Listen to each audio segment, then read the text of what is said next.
I have a puppy. A grumbler. Let me test the audio. Excuse me. Wait a minute. Are we not live? We should be. Okay, yeah, we are. I guess my other phone's just trying to catch up. Oh, shush, baby. Alright. Test.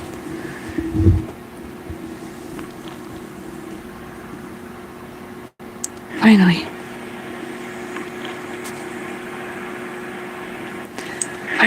Testing.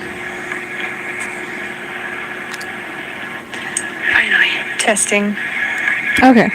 Now I will turn this volume down so you don't hear an echo. There we go. Okay. Okay, let's get through it. I think it starts in Samuel. You know what? I bear with me. I'm trying to be prepared. I'm sorry.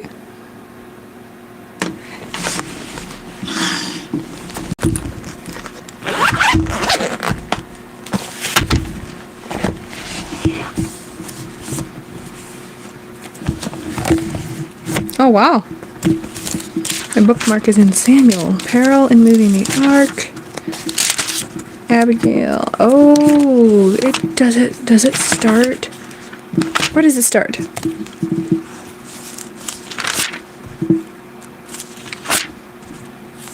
Saul.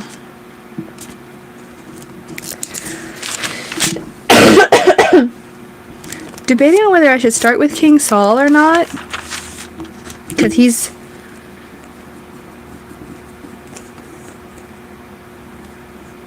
No, I'll just do a quick recap. Okay, so Israel demanded a king. Samuel said he's going to take everything from you because he's the king. Sorry, I know my bangs may be trimmed. Yeah, they chose one. They wanted one, so God chose Saul. Saul didn't want to be king, which I find is very interesting, and you'll know why later. Assuming you haven't read it for yourself already. Saul didn't want to be king. So he hid. But he became king anyway. And he was a head taller than everybody in the crowd when he was when he was anointed king. That's the word I'm looking for. And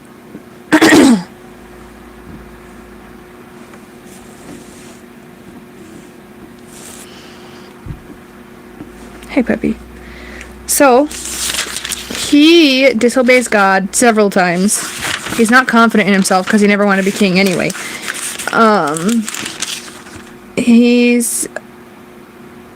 The king confirmed war with the Philistines. Jonathan's victory. I love Jonathan. I love him. He's amazing. Constant warfare. Saul's disobedience. Saul was disobedient, so Samuel the prophet told him he's not going to be king anymore. Oh hi, there's 4 of you. So,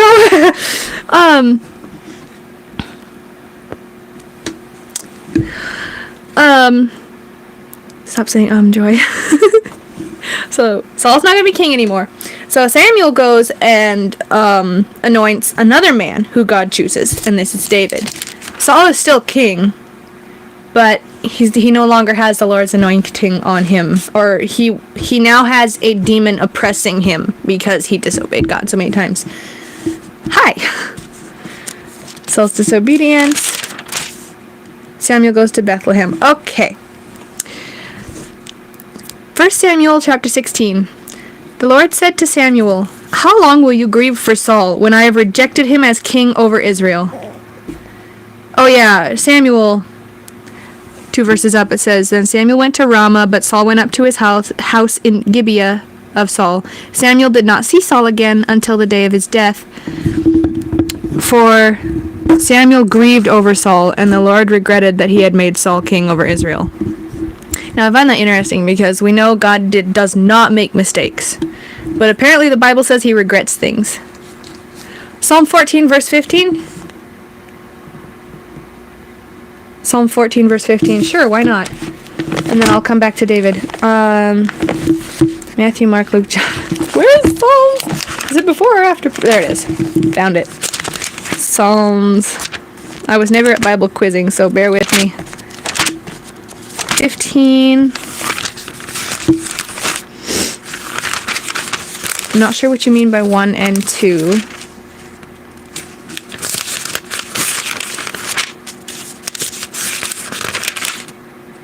Psalm 15. No, Psalm 14 verse 15. Sorry. 14 verse 15. There is not 15 verses in Psalms. 1 and 2. The spiritually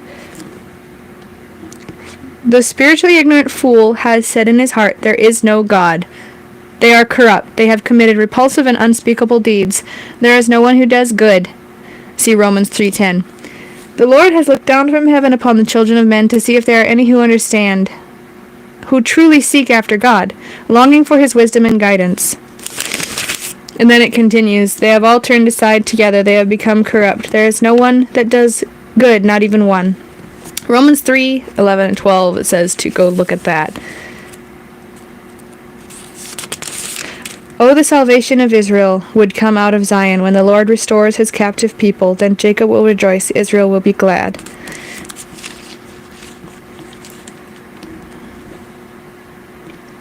One and 2 is folly of wicked men, or Psalm 14 is folly of wicked men.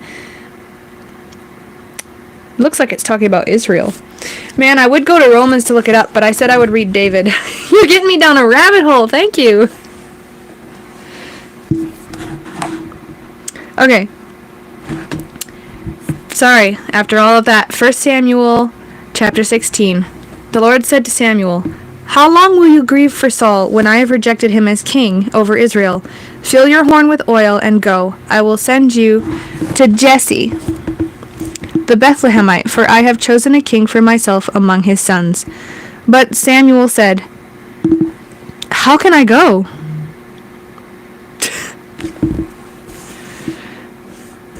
When Saul hears about it, he will kill me. And the Lord said, take a heifer from the herd with you and say, I have come to sacrifice to the Lord. Now, I found out that a lot of people don't know this, but a heifer is actually a female cow who hasn't given birth yet.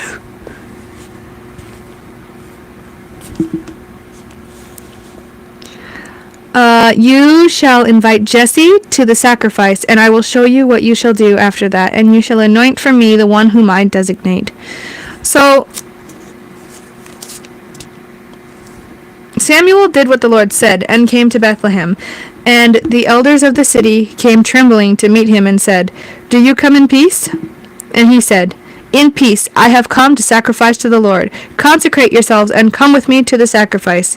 He also consecrated Jesse and his sons, inviting them to the sacrifice. I heard someone say once that the reason they asked if he came in peace was because back then, Samuel was I think he was the last judge over Israel. They had judges before they had kings. And when they went to a place, they were often rebuking them for turning against God. And so, yeah.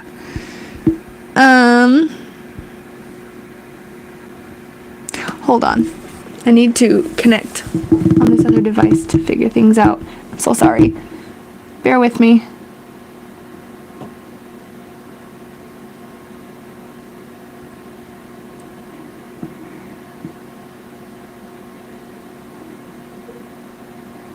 Okay, let's see.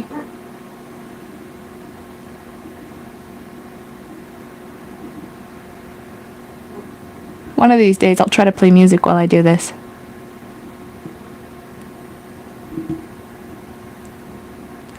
Talking as if I have more people watching. That's fine. Hi, guys.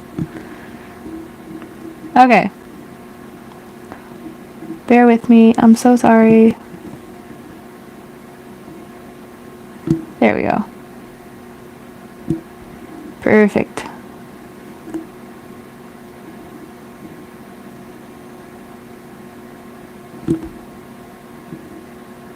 Almost there. Almost done.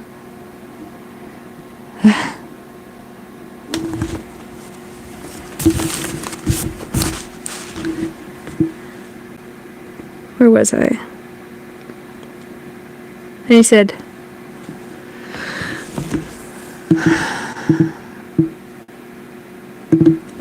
Sorry. One of these days I'll be better prepared. Just finishing something real quick. Hello. I can read while I wait for it to load. And he said, "In peace I have come to sacrifice to the Lord. Consecrate yourselves, and come with me to the sacrifice." He also consecrated Jesse and his sons, and invited them to the sacrifice. So it happened, when they had come, he looked at Eliab, the eldest son, and thought, "Surely the Lord's anointed is for him. Surely the Lord's anointed is before him." Oh, surely this is the one God chose. It loaded. 1 second. Oh, hurry up.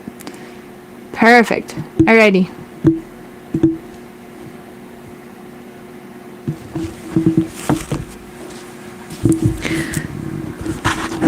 First Samuel chapter 16, verse 7. But the Lord said to Samuel, do not look at his appearance or at the height of his stature, because I have rejected him. For the Lord sees not as man sees. For man looks at the outward appearance, but the Lord looks at the heart.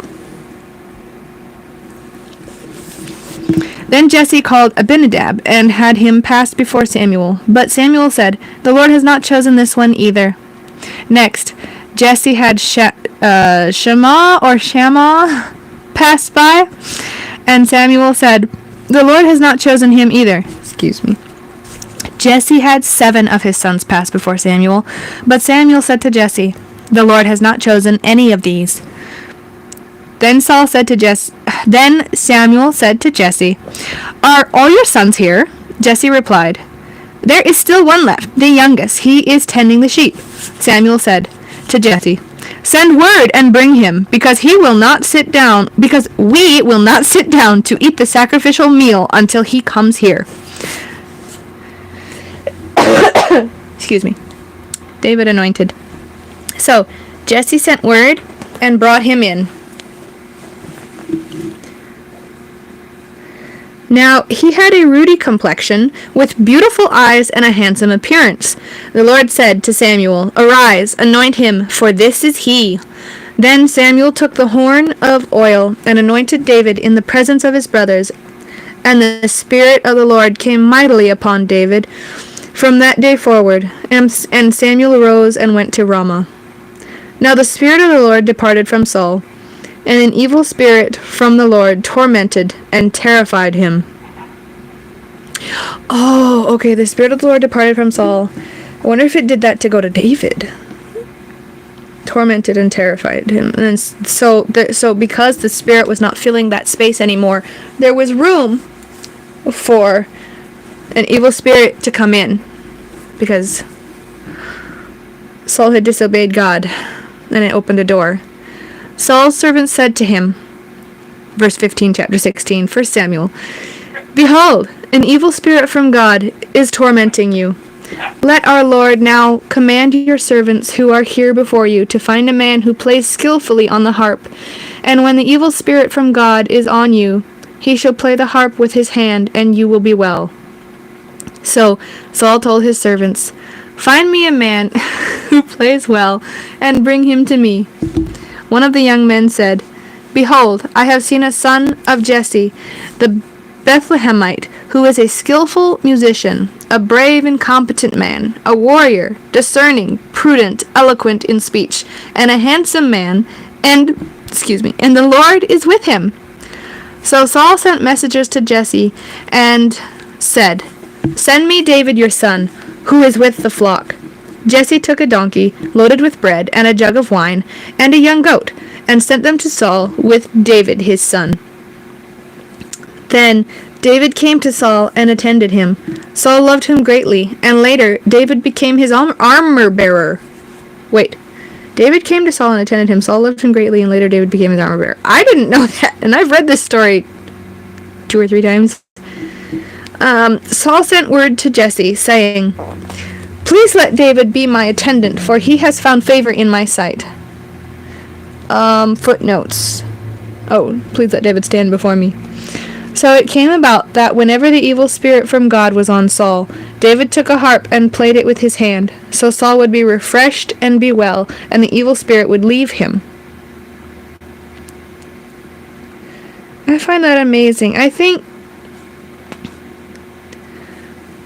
David... Don't you think David was, like, worshipping and that... Hi, baby. That chased off the evil spirit? Or was he just playing the harp and that was worship in itself? Because he was doing it for the glory of God. Yes, I love you. Mwah. Chapter 17. Goliath's challenge. Now the Philistines gathered their armies for battle and were assembled at... I have no idea how to pronounce that. Soko, which belongs to Judah. And they camped between Soko and Azekah in Ephes-Dammim. Saul and the men of Israel were gathered together, and they camped in the valley of Elah, and assembled in battle formation to meet the Philistines. The Philistines were standing on the mountain on one side, and Israel was standing on the mountain on the other side, with the valley between them. Then a champion came from the camp of the Philistines named Goliath of Gath, whose height was 6 cubits and a span. Excuse me. There's footnotes for this. The Hebrew refers to one who fights alone, single-handedly representing his nation. If warring nations agree to the contest, a great deal of bloodshed can be avoided. So it's like, oh yeah, I remember hearing about this. Hebrew nations would bring out champions, and the champions would fight, and then the winner would determine who won the battle. So they didn't all have to kill each other, apparently. The footnote says he might have been about 9 feet 10 inches. And I also heard someone else say that that is the short cubit. And I don't really know why they don't use the longer cubit, but there was a longer one, and if they had used that, if it had translated to that, he would have been like 12 feet tall or something. So I'm not sure why they used the shorter one. Where was I? Verse 5. He had a bronze helmet on his head and wore a coat of scale armor overlapping metal plates, which weighed 5,000 shekels of bronze. The footnote says the weight is uncertain, but may have been 100 pounds or more. He had bronze skin protectors on his legs, and a bronze javelin hung between his shoulders. The footnote says it could have also been a short curved sword. Hello. Where was I? Oh yeah. Verse 7, chapter 17, 1 Samuel. The wooden shaft of his spear was like a weaver's beam. What is a weaver's beam? Or the crossbeam of a loom. Okay. The blade head of his spear weighed 600 shekels of iron, and a shield bearer walked in front of him. 600 shekels was about 12 pounds or more. So, the head of his spear weighed about 12 pounds. Goliath stood and shouted to the battle lines of Israel, saying to them, "Why have you come out to draw up for battle? Am I not the Philistine, and are you not the servants of Saul? Choose a man for yourselves, and have him come down to me. If he is able to fight with me and kill me, then we will become your servants. But if I prevail against him and kill him, then you shall become our servants and serve us." Again, the Philistines said, "I defy the battle lines of Israel this day. Give me a man, so that we may fight together." When Saul and all Israel heard these words of the Philistines, they were dismayed and greatly afraid. Now David was the son of the Ephrathite of Bethlehem in Judea, named Jesse, who had 8 sons. Jesse was old in the days of Saul, advanced in years among men.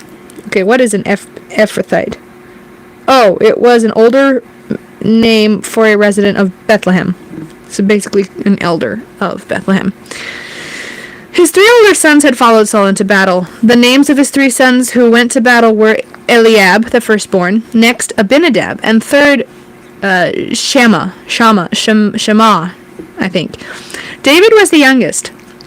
Now the three oldest followed Saul, but David went back and forth from Saul to tend his father's flock at Bethlehem.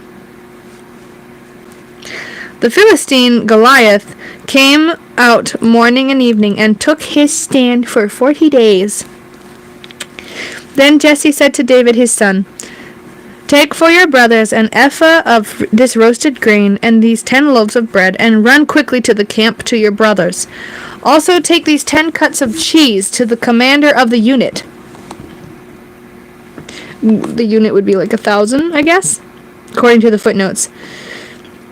"See how your brothers are doing, and bring back news of them. Now they are with Saul and all the men of Israel in the valley of Elah, fighting with the Philistines." David accepts the challenge. So this is 1 Samuel chapter 17, verse 20. So David got up early in the morning, left the flock with a beekeeper, picked up the provisions, and went just as Jesse had directed him. And he came to the encampment as the army was going out in battle formation, shouting the battle cry. Israel and the Philistines drew up in battle formation, army against army. Then David left his provisions in the care of the supply keeper, and ran to the ranks, and came and greeted his brothers. As he was talking with them, behold, the champion, the Philistine of Gath, named Goliath, was coming up from the army of the Philistines, and he spoke these same words again, and David heard him. When the men of Israel all saw the man, they fled from him and were very frightened. The men of Israel said, "Have you seen this man who is coming up? Surely he is coming up to defy Israel. The king will remain the man who kills him with great riches." The king will reward the man who kills him with great riches, and will give him his daughter in marriage, and make his father's house free from taxes and service in Israel. I forgot about the fact that David's family became tax-free. Then David spoke to the men who were standing by him. "What will be done for the man who kills this Philistine and removes the disgrace of his taunting from Israel? For who is this uncircumcised Philistine, that he has taunted and defied the armies of the living God?" The men told him, "That is what will be done for the man who kills him."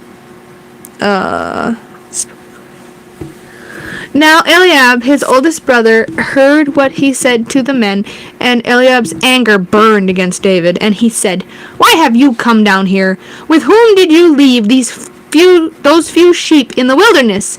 I know your presumption, overconfidence, and the evil of your heart, for you have come down in order to see the battle." David said, "What have I done now? Was it not just a harmless question?" Sibling rivalry. Then David turned away from Eliab to someone else and asked the same question, and the people gave him the same answer as the first time. I like how David was just like, "I'm not engaging with you," and goes to another person. Then the words that David kills Goliath. Then the words that David spoke were heard, and the men reported them to Saul, and he sent for him. David said to Saul, "Let no man's courage fail because of him," because of Goliath. "Your servant will go out and fight with this Philistine."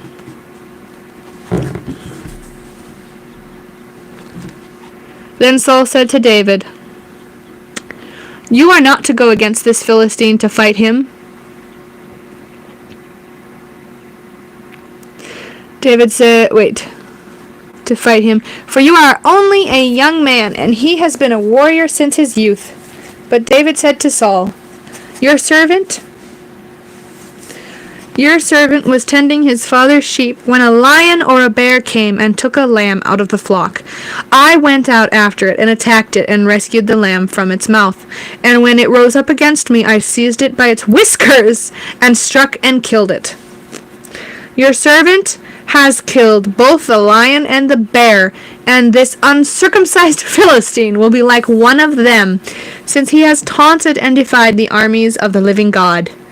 David said, The Lord who rescued me from the paw of the lion and from the paw of the bear, he will rescue me from the hand of the Philistine." And Saul said to David, "Go, and may the Lord be with you." Then Saul dressed David in his garments, and put a bronze helmet on his head, and put a coat of mail armor on him. Then David fastened his sword over his armor and tried to walk.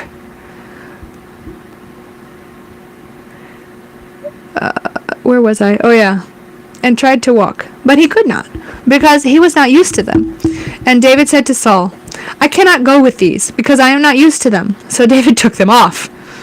Then he took his shepherd's staff in his hand, and chose for himself 5 smooth stones out of the stream bed, and put them in his shepherd's bag, which he had, that is, in his shepherd's pouch. With his sling in his hand, he approached the Philistine. Footnotes. Smooth stones offered less resistance in the air in flight, and would travel with greater speed and accuracy. The sling was a pouch attached to the ends of 2 long leather thongs, and was a formidable weapon. Yeah, it's not talking about a slingshot, as you probably know by now, because that was going around. It was not a slingshot, it was a sling. It was it was actual weapon. If you look up people using slings, like the kind of sling David used, they're like breaking things, shattering things. It's very powerful.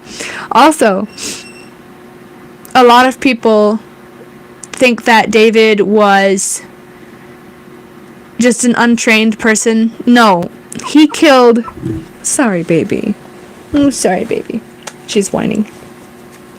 He killed a lion and a bear with that sling. Well, actually, what did it say? It said he grabbed it by its whiskers and killed it. Okay, maybe he didn't use a sling. But he killed a lion and a bear.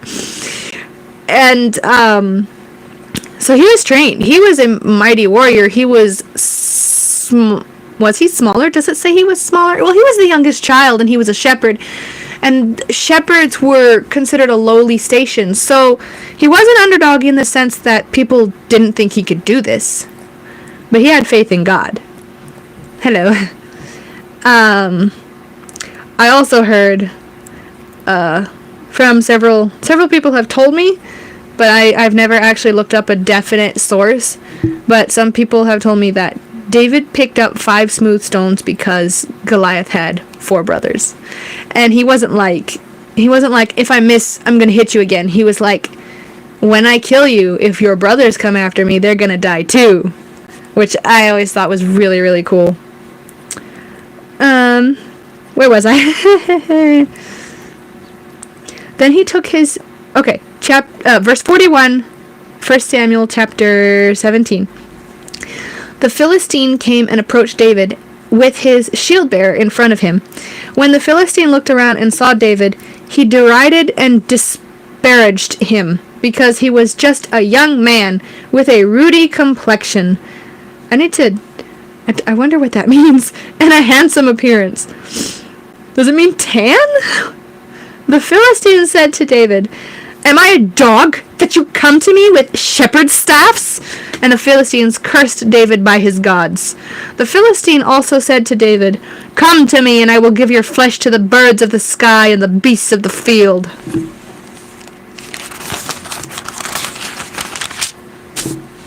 Then David said to the Philistine, "You come to me with a sword and spear and a javelin, but I come to you in the name of the Lord of hosts, the God of the armies of Israel, whom you have taunted.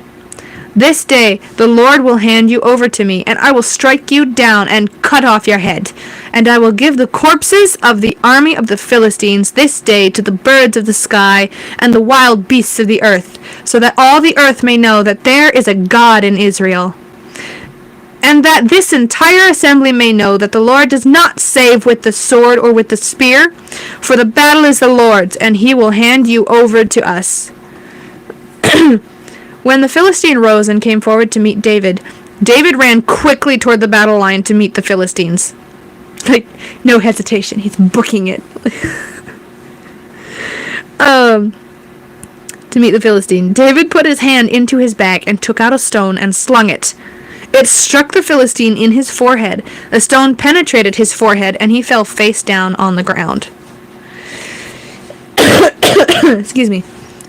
Again, I've not gone to like a direct source, but I have heard and seen like educational videos of the fact that saying that Goliath was wearing a helmet with a slit right here on his forehead. Like he had a full helmet, but there was a small slit right here, and they were saying that David threw the stone right into that weak spot. That's like God guiding the stone. So David triumphed over the Philistine with a sling and a stone, and he struck down the Philistine and killed him. But there was no sword in David's hand. So he ran and stood over the Philistine, grasped his sword, and drew it out of its sheath, and killed him, and cut off his head with it. When the Philistines saw that their mighty champion was dead, they fled. Okay, verse 50 is very interesting, because it specifically says he struck down the Philistine and killed him. People have even told me that, that cutting off his head was the killing blow. But this right here says, no, David killed him with the stone. But then there was no sword in David's hand. So he took Goliath's sword and beheaded his corpse. Which is amazing. Amazing to think about. The men of Israel and Judea stood with a shout and pursued the Philistines as far as the entrance of the valley of the gates of Ekron. And the fatally wounded Philistines fell along the way to Sharaim, even as far as Gath and Ekron. The sons of Israel returned from their pursuit of the Philistines and plundered their camp. Then David took the head of the Philistine and brought it to Jerusalem. But he put his weapons in his tent. I find it so funny that the Bible, I don't know if it's just this translation, but it's only referring to Goliath as the Philistine. It's like so disrespectful. And I'm not saying that as a bad thing. I'm just noticing that it's interesting.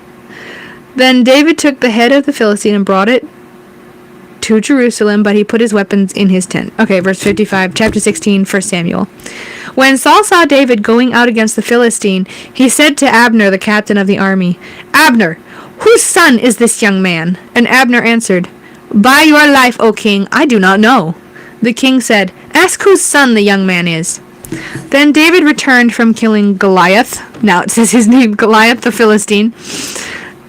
Well, that's in brackets. Abner took him and brought him before Saul with the head of the Philistine in his hand. Saul asked him, "Whose son are you, young man?" And David answered, "I am the son of your servant Jesse of Bethlehem." Okay, so I have read... How many chapters? You're so sleepy. 16:7, just 2 chapters. Let's read the next one because it says Jonathan and David. This is my favorite trope ever. Well, I have another one, but this one I really love. 2 best friends, like the best of best friends, like so loyal in battle and everything. Then David had 1 Samuel chapter 18. When David had finished speaking to Saul, the son of Jonathan was bonded to the soul of David, and Jonathan loved him as himself. Soul of Jonathan was bonded. That's interesting. 18. Jonathan loved him as himself. Footnotes. David's testimony before Saul and Jonathan's response to hearing it established a friendship, admiration, and loyalty that lasted beyond Jonathan's death. See 2 Samuel 9:1. Okay, so it sounds like it's saying Jonathan heard what David said to his father. I wonder if that's mentioned anywhere. Saul took David that day and did not let him return to his father's house. Come here. Then Jonathan had a made a covenant with David because he loved him as himself. Jonathan stripped himself of the outer robe that he was wearing and gave it to David with his armor, including his sword, his bow, and his belt. So in previous chapters, there's stories of Jonathan, and he has immense faith in God. God. Like, he's so much braver than his own father. Jonathan's story started a few chapters back, but we're on David, so I didn't read that. But yes, he defeated a whole army with his armor bearer, or was it a battalion? Basically, he did an impossible task with God, because he believed in God, just like David just did with Goliath. Oh, hi! I like your name. So, verse 5, chapter 18 in 1 Samuel. So David went out wherever Saul sent him, and he acted wisely and prospered. And Saul appointed him over the men of war, and it pleased all the people, and also Saul's servants. As they were coming home, when David returned from killing the Philistine, the women came out of all the cities of Israel, singing and dancing to meet King Saul with tambourines, songs of joy, and musical instruments. The women sang as they played and danced, saying, Saul has slain his thousands, and David his 10,000s. I didn't think of this before. Channel name saves you time. That's smart. I didn't think of this before, but this says that. Wait, David went out wherever Saul sent him. Oh, never mind. Okay, I was thinking something else. Never mind. Rabbit trail. Verse 8, chapter 18, 1 Samuel. Then Saul became very angry, for this saying displeased him, and he said, They have ascribed to David 10,000s, but to me they have ascribed only thousands. Now what more can he have but the kingdom? Saul looked at David with suspicion and jealousy from that day forward. So Saul doesn't know that Samuel anointed David king over Israel. But he thinks David is after his throne. Saul turns against David. Now it came about on the next day that an evil spirit from God came forcefully on Saul, and he raved madly inside his house, while David was playing the harp with his hand as usual, and there was a spear in Saul's hand. Saul hurled the spear before he thought. Saul hurled the spear before he thought, I will pin David to the wall. But David evaded him twice. Now Saul was afraid of David, because the Lord was with him, but had departed from Saul. So Saul had David removed from his presence, and appointed him as his commander of 1,000. And he publicly associated with the people. Wait, who publicly associated? Saul or David? Went out and came in before, and so throughout the chapter. Probably David. David acted wisely and prospered in all his ways, and the Lord was with him. When Saul saw that he was prospering greatly, he was afraid of him. But all Israel and Judea loved David, because he publicly associated with... Okay, it was David. Because he publicly associated with them. Then Saul said to David, Behold, I will give you my older daughter, Merab, as a wife. Only be brave for me, and fight the Lord's battles. For Saul thought, My hand shall not be against him, but let the hand of the Philistines be against him. Like, I'm not going to kill him, but I'll send him to be killed. David said to Saul, Who am I, and what is my life or my father's family in Israel, that I should be the king's son-in-law? But at the time when Merab, Saul's daughter, should have been given to David, she was instead given to Adriel, the Meholathite, as a wife. David marries Saul's daughter. Now, I actually don't know how to pronounce this. Michal? Michelle? No, I'll just say Michal. Maybe somebody else can tell me the phonetic spelling of it. I used to know this. I'll just say Michal. Now Michal, Saul's daughter, loved David, and when they told Saul, it pleased him.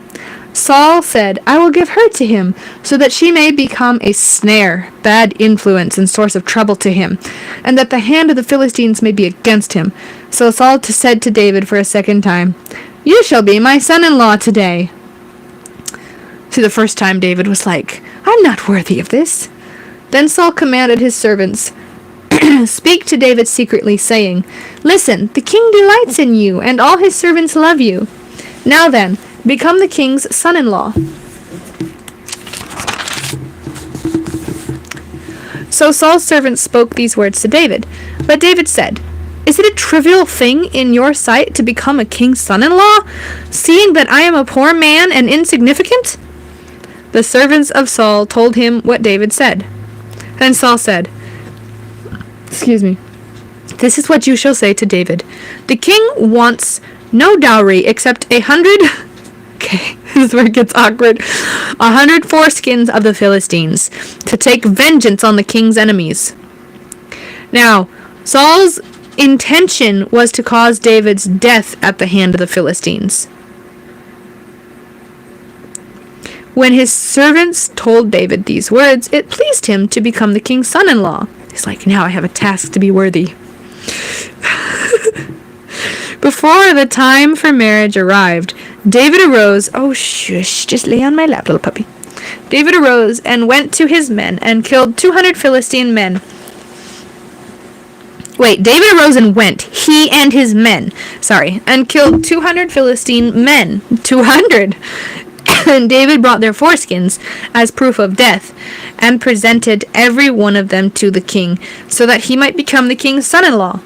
So Saul gave him Michal, his younger daughter, as a wife. So, it's like, go do this, and David was like, I'll do double that.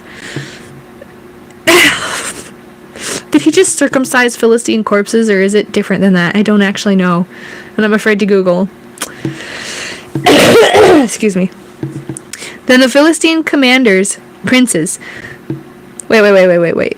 I skipped a verse. When Saul saw and knew that the Lord was with David, and that Michal, his daughter, loved him, Saul was even more afraid of David. And Saul became David's constant enemy. Then the Philistine princes, came out to battle, and it happened as often as they did that David acted more wisely and more success than all Saul's servants, so his name was highly esteemed. So funny. Saul is sending, or is this irony? Saul is sending David to be killed, but he comes back with more glory every time. More success and esteem in the people's eyes. Now Saul told his son Jonathan and all his servants to kill David. David protected from Saul. Now Saul told his son Jonathan and all his servants to kill David, but Jonathan, Saul's son, greatly delighted in David. Oh, we're in 1 Samuel chapter 19, by the way. Verse 2. So he told David,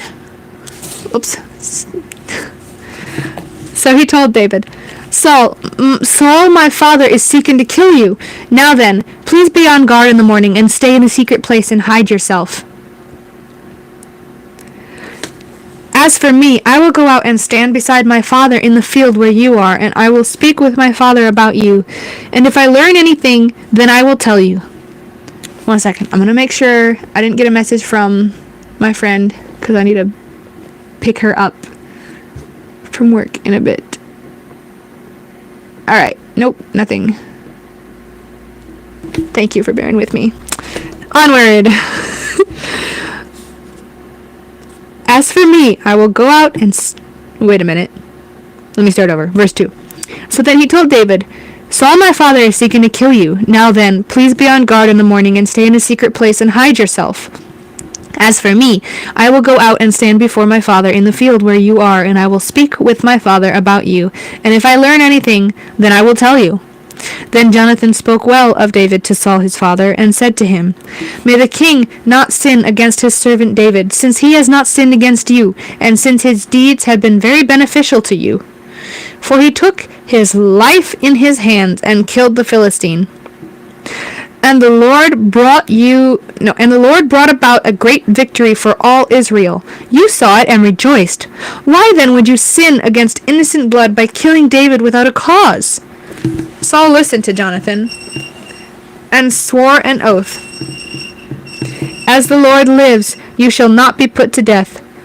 So Jonathan called... If you hear that squealing in the background, it's my mouse on her wheel. For he took his life in his hands. Wait. Saul listened to Jonathan, verse 6, and swore an oath. As the Lord lives, he shall not be put to death. So Jonathan called David and told him all these things. And Jonathan brought David to Saul, and he was in his presence, serving him as previously. Then there was war again, and David went out and fought with the Philistines, and defeated them with a great slaughter, and they fled before him. Then an evil spirit from the Lord came on Saul, as he was sitting in his house, with his spear in his hand, and David was playing the harp with his hand. The devil was trying to get David out of the picture, too. Saul tried to pin David to the wall with the spear, but he escaped from Saul's presence, so that Saul only stuck the spear into the wall. Then David fled and escaped that night. Then Saul sent messengers to David's house to watch for him, so that he might kill him in the morning. But Michal, David's wife, told him, "If you do not save your life tonight, tomorrow you will be killed." So Michal let David down through the window, and he fled and escaped. And Michal took the household idol and laid it in the bed, but put a pillow of goat's hair on its head and covered it with clothes. It must have been a big idol. Why was there a household idol? And when Saul sent messengers to take David, she said, "He is sick."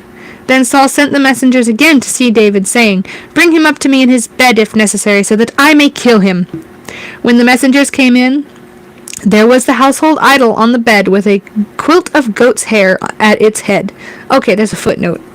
16. See note verse 13. What? Oh.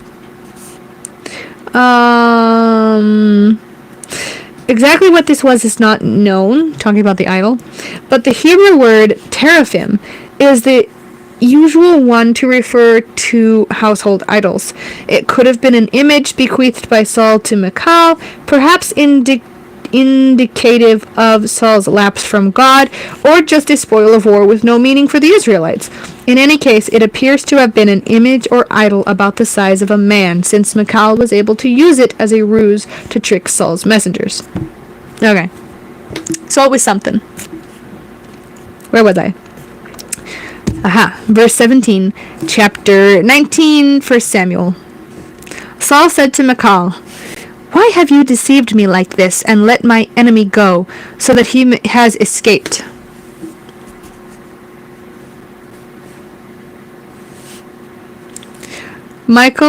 So that he has escaped. Michal answered Saul, "He said to me, 'Let me go, why should I kill you?'" So David fled and escaped and came to Samuel at Ramah and told him everything that Saul had done to him. And he and Samuel went and stayed in Naioth. One does not simply pronounce every name in the Bible correctly. Then Saul sent messengers to take David, but when they saw the group of prophets prophesying, and Samuel Wait. What? Saul was told... Oh, I skipped a verse. Did I skip a verse? Oh yeah, Saul was told, "David is at Naioth in Ramah." Then Saul sent messengers to take David, but when they saw the group of prophets prophesying, and Samuel standing and presiding over them, the Spirit of God came on the messengers of Saul, and they also prophesied. Okay, I just didn't finish the sentence. My mom was always telling me, finish the sentence in school. I failed every logic problem. When Saul was informed, he sent other messengers, and they also prophesied. So Saul sent messengers again the third time, and they prophesied as well. Then Saul went to Ramah himself, and came to the great wall that is in Seku, and he asked, "Where are Samuel and David?" he was told, "They are at Naioth with the prophets in Ramah." So he went to Naioth in Ramah, and the Spirit of God came upon him too. And he went along continually prophesying until he came to Naioth in Ramah. Excuse me. It's Naioth in Ramah, everybody.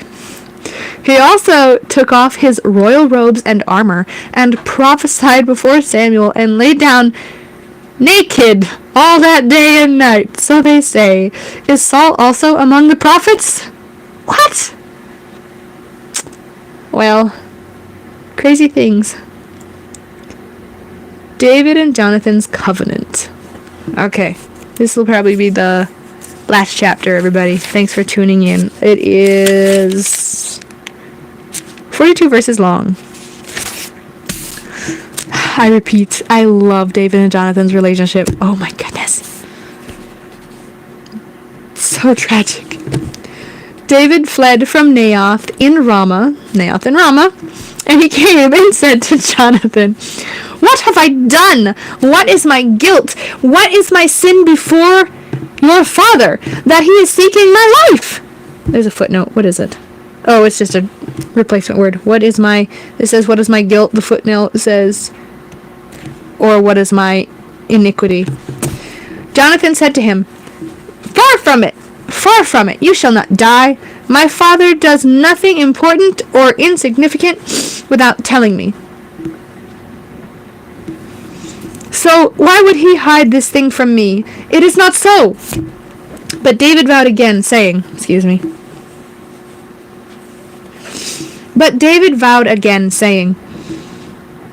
Your father certainly knows that I have found favor in your sight, and he has said, Do not let Jonathan know this, or he will be worried. But truly as the Lord lives, and as your soul lives, there is hardly a step between me and death. Then Jonathan said to David, Whatever you say, I will do for you. David said to Jonathan, Behold, tomorrow is the new moon observance, and I should sit at the table to eat the sacrificial meal with the king. But let me go, so that I may hide myself in the field until the third evening. If your father misses me at all, then say, David earnestly asked permission from me to go to Bethlehem, his city, because it is the yearly sacrifice there for his entire family. If he says, All right, your servant will be safe. If he says, All right, your servant will be safe, but if he is very angry, then be certain that he has decided on evil. Therefore, show kindness to your servant. Reminder, to clarify, we are on 1 Samuel 20, verse 8 now. Therefore, show kindness to your servant, because you have brought your servant into a covenant of the Lord with you. But if there is iniquity, guilt in me, kill me yourself, for why should you bring me to your father to be killed? Jonathan said, Far be it from happening to you. In fact, if I indeed learn that my father has decided to harm you, would I not tell you about it? Then David said to Jonathan, Who will tell me if your father answers you harshly? David's like, onward with the point here. Jonathan said to David, Come, let us go out in the field to talk. So they went out to the field. Then Jonathan said to David, The Lord, the God of Israel, is my witness. When I have sounded out my father about this time tomorrow, or the third day, behold, if he has a good feeling towards you, I shall not then send word to you tongue-tied. Behold, if he has a good feeling towards you, shall I not then send word to you and make it known to you? What are the footnotes saying about verse 12? Oh, just a replacement word.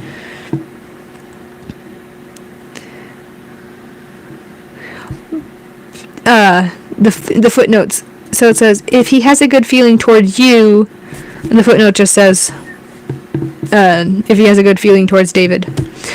Verse 13, but if it pleases my father, I know I get on rabbit trails a lot, but if it pleases my father to do you harm, may the Lord do so to Jonathan, and more, if I do not let you know about it and send you away, so that you may go in safety.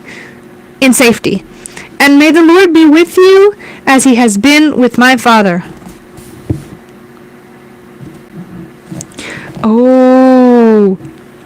By saying, and may the Lord be with you as he has been with my father. Jonathan acknowledges that David has been anointed king. If I am still alive, will you not show me the loving kindness and faithfulness of the Lord, so that I will not die? Oh. Okay, so to secure his throne, a new king would usually kill everyone who was potential rivals for the throne. Jonathan is asking assurance that he will not be assassinated after David becomes king. Like, he knows David is anointed king. Even though Jonathan is literally in line for the kingdom, he knows and accepts and is helping David because he knows David was anointed by God.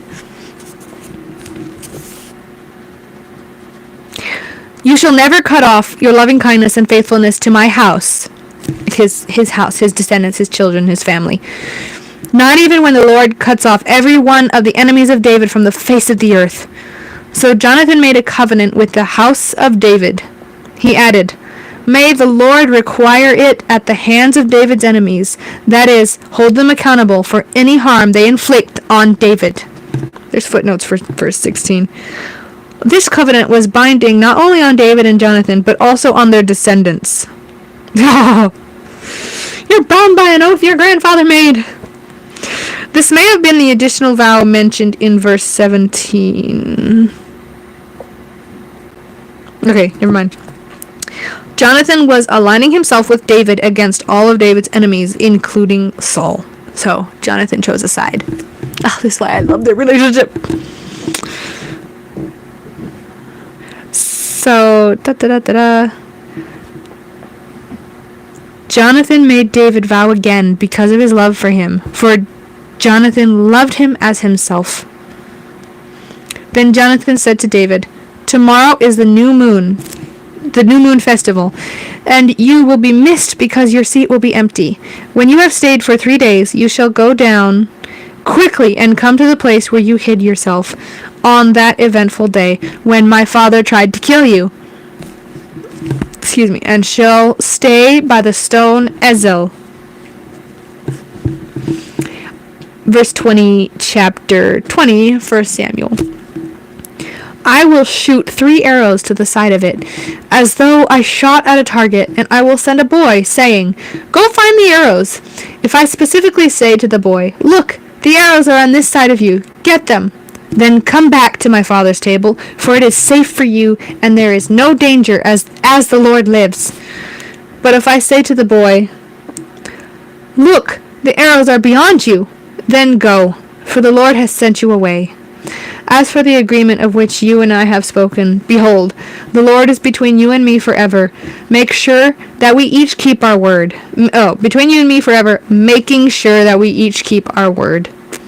So David hid on the field, and when the new moon festival came, the king sat down to eat food. The king sat on his seat, as on the previous occasions, on his seat by the wall.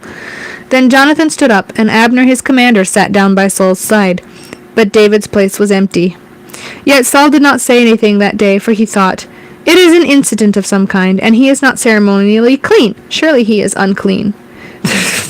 Footnotes say, Saul assumed that David had come into contact with a source of ritual pollution, such as a corpse, and was for that reason temporarily disqualified from participating in the new moon festival.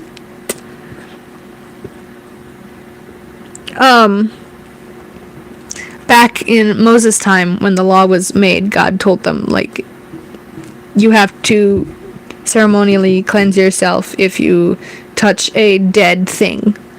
And that was because they had no idea about germs back then, and he was protecting them. And so it was Jewish religious laws. And he assumed David had touched a corpse or something. Where was I? 26. 27. But on the next day, the second day of the new moon, David's place was empty again, and Saul said to Jonathan his son, why has the son of Jesse not come to the meal, either yesterday or today? Jonathan answered Saul, David earnestly asked me for permission to go to Bethlehem. He said, "Please let me go, because our family is holding a sacrifice in the city, and my brother has commanded me to attend. Now, if I have found favor in your eyes, please let me slip away, so that I may see my brothers. That is why he has not come to the king's table." Saul is angry with Jonathan. Then, I think it's windy outside. Then Saul's anger burned against Jonathan, and he said to him, "You son of a wayward, rebellious woman!" The footnotes say the vulgar language of this Hebrew idiom demeaned Jonathan, not his mother, and Saul implied that she was ashamed of giving birth to him.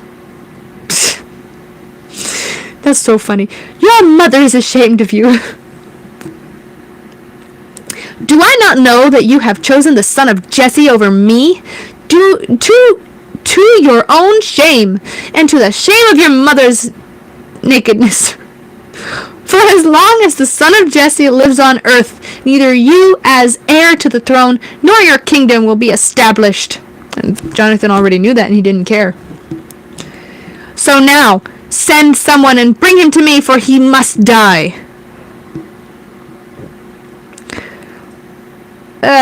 Jonathan answered Saul his father. Why must he be... Sorry, that was loud. Maybe it'll happen again because I'm being dramatic. Jonathan answered Saul his father. Why must he be put to death? What has he done? Then Saul hurled his spear at him to strike him down. So Jonathan knew without any doubt that his father had decided to put David to death. Saul tried to kill his own son. Previously, in previous chapters, when it was just talking about Saul and his son, Saul had made an oath, just flippantly, that anybody who ate before this certain time would be killed. He was trying to honor God with it. Jonathan did not know about that, and so he found wild honey along the way and ate it. And Saul didn't kill him because it was his son. But now he's like, die. Throws spear, misses. Then Jonathan stood up from the table in the heat of anger and ate no food on that second day for the new moon month. And ate no food on that second day of the new moon, for he grieved and worried about David because his father had dishonored him. In the morning, Jonathan went out to the field for the meeting with David, and a young boy was with him. And he said to his boy, "Run, please find the arrows which I am," flipping the page, "about to shoot." As the boy ran, he shot an arrow past him. That'd be illegal in this day and age. When the boy came to the place where Jonathan had shot the arrow, Jonathan called to him, "Is the arrow not beyond you?" And Jonathan called out after the boy, "Hurry, be quick, do not stay." So Jonathan's boy picked up the arrow and came back to his master. But the boy was not aware of anything. Only Jonathan and David knew about the matter. Jonathan gave his weapons to the boy and said to him, "Go, take them to the city." As soon as the boy was gone, David got up from the south side, beside the mound of stones, and fell on his face to the ground in submission and respect, and bowed 3 times. Then they kissed one another and wept together, but David wept more. To be clear, it was kisses on the cheek, probably. Then they kissed one another and wept together, but David wept more. This man, he cried a lot. Poor man. He loved a lot. He had a big heart. Jonathan told David, "Go in safety, inasmuch as we have sworn to each other in the name of the Lord, saying, 'The Lord shall be between me and you, and between my descendants and yours forever.'" Then he stood and left, while Jonathan went into the city. There's one more footnote, or there's a couple more. In Hebrew, this is verse 1 of the next chapter, making the verification different throughout chapter 21. I'm not sure what that's talking about. Verse 42, Jonathan told David, go in safety.